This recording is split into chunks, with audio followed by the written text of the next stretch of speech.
இந்த நாள் மகிழ்ச்சியின் நாளாக உங்களுக்கு அமைவதாக. இன்று இரவு ஜெபத்திற்கு எபிரேயர் 13:5. நான் ஒருபோதும் உன்னை கைவிட மாட்டேன், உன்னை விட்டு விலக மாட்டேன்.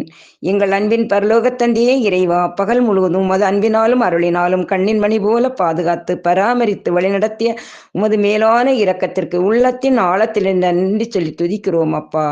இன்றைய நாளில் நீர் எங்களுக்கு செய்த சகலவிதமான அருள் கொடைகளுக்காகவும் மாபெரும் செயல்களுக்காகவும் எங்களை தாழ்த்தி உம் பாதம் ஜெபிக்கிறோம்.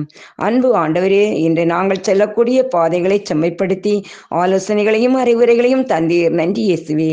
எங்களை ஒருபோதும் கைவிடாதவராய் நீர் எங்களோடு இருந்து நாங்கள் எடுக்கின்ற எல்லா முயற்சிகளிலும் சிறப்பாகவும் மகிழ்ச்சியாகவும் செய்து முடிக்க உமது வல்லமையை நிறைவாக பொழிந்தீர். நன்றி இறைவா, நன்றி. எங்கள் பாவங்களை உமது இரக்கத்தால் மன்னியும். இரவில் ஆசீர்வாதமான உறக்கத்தை தாரும். நாளைய தினத்தை தொடர அருள் புரிய வேண்டும் என்று இயேசுவின் பரிசுத்த நாமத்தை ஜெபிக்கிறேன். ஆமென்.